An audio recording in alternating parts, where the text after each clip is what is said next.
ಎಲ್ಲ ರೆಡಿ ಮಾಡ್ಬಿಟ್ಟಿದ್ದಾರೆ. ರಾಮ್, ನಿಮ್ಮ ಮಗಳಿಗೆ ಬೇಕಾಗಿರೋ ಯೂನಿಫಾರ್ಮ್, ಸ್ನಾಕ್ಸ್ ಎಲ್ಲ ಪ್ಯಾಕ್ ಆಗಿದೆ. ನಾನು ನನ್ನ ಮಗಳು ರೆಡಿ ಆಗಿದ್ದೀವಿ. ನೀವು ರೆಡಿನಾ? ನಾನು ರೆಡಿ ಸೀತಾ. ಸೀತಾ, ತಗೋ ಈ ಜ್ಯೂಸ್ ಕುಡಿ. ನೀವ್ಯಾಕೆ ಇದನ್ನ ಮಾಡ್ಕೊಂಬರಕ್ ಹೋದ್ರಿ? ಪರವಾಗಿಲ್ಲ, ತಗೋ. ಬಡ್ಡಿ ಮಗನ ಮಾಡಿ ಆ ಜ್ಯೂಸ್ ನ ಕೊಡ್ಬೇಡಿ ಸೀತಮ್ಮನ್ಗೆ. ಸೀತಮ್ಮ, ಈ ಜ್ಯೂಸ್ ನ ನೀನ್ ಕುಡಿಬೇಡ. ಈ ಬಡ್ಡಿ ಮಗನ ಮಾಡಿ ಈ ಜ್ಯೂಸ್ ಅಲ್ಲಿ ಏನೋ ಮಿಕ್ಸ್ ಮಾಡಿರ್ತಾರೆ. ಅವತ್ತು ಹಾಗೆ ಮಾಡಿದ್ರು, ಏನೋ ಮಿಕ್ಸ್ ಮಾಡ್ಕೊಟ್ರು. ಅದಕ್ಕೆ ನಿನ್ ತಲೆ ಸುತ್ತ ಬಂತು. ಕುಡಿಬೇಡ.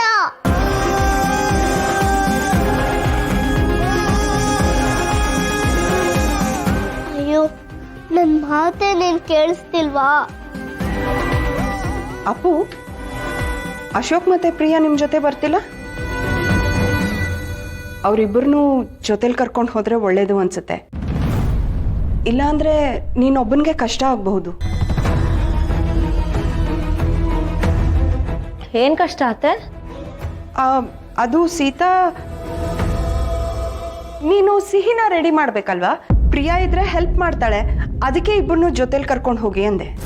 ಹೌದು, ಪ್ರಿಯಾ ಬಂದ್ರೆ ನನ್ಗೆ ಹೆಲ್ಪ್ ಆಗತ್ತೆ. ಅಶೋಕ್ ಮತ್ತೆ ಪ್ರಿಯಾಗ್ ಬರಕ್ ಹೇಳಿ ರಾಮ್. ಅದು ಸೀತಾ, ಇದ್ರ ಬಗ್ಗೆ ಆಲ್ರೆಡಿ ನಾನು ಅಶೋಕ್ ಜೊತೆ ಮಾತಾಡ್ದೆ.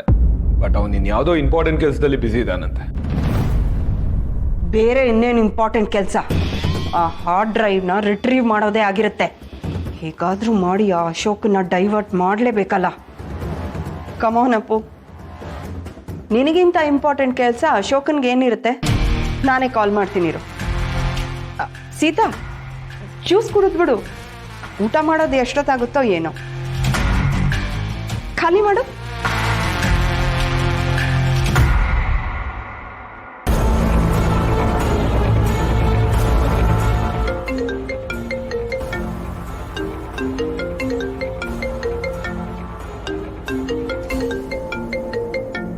ಇವ್ರು ಯಾಕೆ ಫೋನ್ ಮಾಡ್ತಿದ್ದಾರೆ? ಹೇಳಿ ಚಿಕ್ಕಿ. ಇವತ್ತು ನಮ್ಮ ಸಿಹಿ ಪುಟ್ಟನ ಸ್ಕೂಲ್ ಡೇ ಅಂತೆ. ಸೀತಾ ಮತ್ತೆ ಅಪ್ಪು ಮತ್ತೆ ಸಿಹಿ ಹೊರಟಿದ್ದಾರೆ. ನೀನು ಅವ್ರ ಜೊತೆಲಿ ಹೋದ್ರೆ ಚೆನ್ನಾಗಿರುತ್ತೆ. ಇಮಿಡಿಯೇಟ್ ಆಗಿ ಹೊರಟು ಬಾ. ಚಿಕ್ಕಿ, ನಾನೊಂದು ಇಂಪಾರ್ಟೆಂಟ್ ಕೆಲಸದ ಮೇಲೆ ಹೊರಟಿದ್ದೀನಿ. ಅದನ್ನ ಅರ್ಧಕ್ಕೆ ಬಿಟ್ಟು ಹೋಗೋಕ್ಕಾಗಲ್ಲ. ಅಶೋಕ್, ಅಪ್ಪು ಒಬ್ಬನೇ ಸೀತನ್ನ ಸಂಭಾಳಿಸೋಕ್ಕಾಗಲ್ಲ. ನೀನು ಜೊತೆಲಿ ಹೋಗು ಅಂತ ಅದಕ್ಕೆ ಹೇಳಿದ್ದು. ಇದ್ರ ಬಗ್ಗೆ ರಾಮ್ ಹತ್ರ ಮಾತಾಡಿದ್ದೀನಿ. ಅವನು ಸೀತನ್ನ ತಾನೇ ಮ್ಯಾನೇಜ್ ಮಾಡ್ತೀನಿ ಅಂತ ಹೇಳಿದ್ದಾನೆ. ಅಲ್ಲ ಭಾರ್ಗವ್, ಏನು ನಿನ್ನ ಸಮಸ್ಯೆ? ಅಲ್ಲ, ಇಷ್ಟು ದಿನ ನೀನು ಆಡೋ ಆಟದಲ್ಲಿ ಬೌನ್ಸರು ಯಾರ್ಕರ ಹಾಕೊಂಡು ಆರಾಮಾಗಿದ್ದೆ. ಈಗ ಯಾಕೆ ಬೇಡದೇ ಇರೋದ್ರ ಬಗ್ಗೆ ತಲೆ ಕೆಡಿಸ್ಕೊತಿದ್ಯಾ? ಯಾವುದು ಬೇಡದೆ ಇರೋದು? ಅಲ್ಲ ಭಾರ್ಗವ್, ಆ ಸತ್ಯ ಮತ್ತು ಅಶೋಕ ಸಿಹಿದು ಆಕ್ಸಿಡೆಂಟ್ ಅಲ್ಲ ಮರ್ಡರ್ ಅಂತ ಅನುಮಾನ ಪಟ್ಟು ಅವ್ರ ಪಾಡ್ಗೋರು ಏನೋ ಇನ್ವೆಸ್ಟಿಗೇಷನ್ ಮಾಡ್ಕೋತಿದ್ದಾರೆ. ಮಾಡ್ಕೊಳ್ಳಿ ಬಿಡು. ನೀನು ಬೇಡ ಅಂತ ಅದನ್ನು ಯಾಕೆ ತಡೆಯಕ್ಕೆ ಹೋಗ್ತಿದ್ಯಾ? ಬೇಡದೆ ಇರೋ ಕೆಲಸನ ಮಾಡ್ತಾ ಇರೋದು ನಿನ್ನ ತಮ್ಮನೂ ಆ ಅಶೋಕ್. ಅದರ ಅವಶ್ಯಕತೆ ಇಲ್ಲ ಅಂತ ತಡಿತಾ ಇದ್ದೀನಿ ಅಷ್ಟೇ. ಯಾಕಿಲ್ಲ ಭಾರ್ಗವ್? ಇನ್ಫ್ಯಾಕ್ಟ್ ನನಗೂ ಅದ್ರ ಬಗ್ಗೆ ಡೌಟ್ ಇದೆ. ಸತ್ಯ ಮತ್ತು ಅಶೋಕ ಸಿಹಿ ಸಾವಿನಿಂದ ಯಾರಿದ್ದಾರೆ ಅಂತ ಕಂಡು ಹಿಡಿಲೇಬೇಕು. ಅವ್ರಿಗೆ ಶಿಕ್ಷೆ ಆಗಲೇಬೇಕು.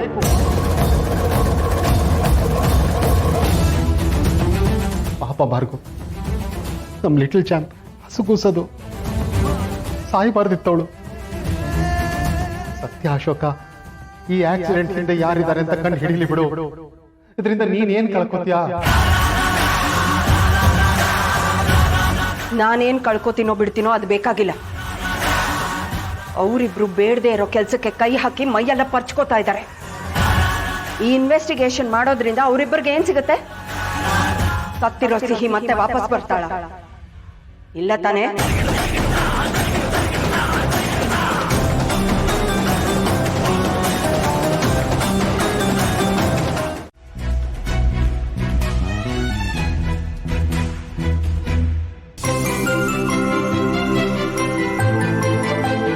ಇಲ್ಲೇನಾ ಟೀಚರ್ ಪಾಠ ಮಾಡೋದು? ಇಲ್ಲೇ ನಾವು ಕೂರೋದು. ಆದ್ರೆ ಇನ್ ನನ್ ಕ್ಲಾಸ್ ಅಲ್ಲ, ನನ್ ಕ್ಲಾಸು ಆ ಕಡೆ ಬರುತ್ತೆ. ಒಂದು ಬಿ ಸೆಕ್ಷನ್ ಗೊತ್ತಾ? ಹಂಗಂದ್ರೆ ತುಂಬಾ ಜನ ಮಕ್ಳು ಇದೀವಿ. ಒಂದೇ ಕ್ಲಾಸಲ್ಲಿ ಎಲ್ಲಾ ಮಕ್ಕಳು ಕೂರಕ್ಕಾಗಲ್ಲ. ಅದಕ್ಕೆ A section, B section, C section ಅಂತ ಡಿವೈಡ್ ಮಾಡ್ತಾರೆ.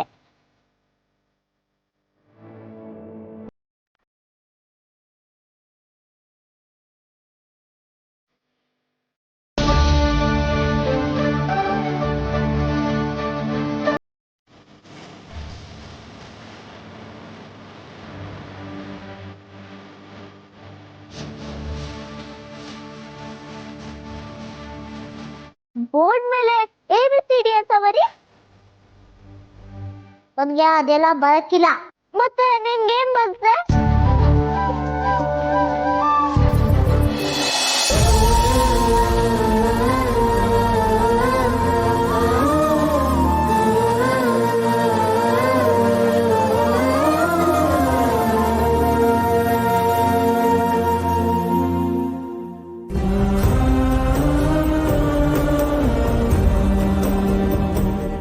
ಇಷ್ಟೇನ ಬರೆಯಕ್ ಬರೋದು?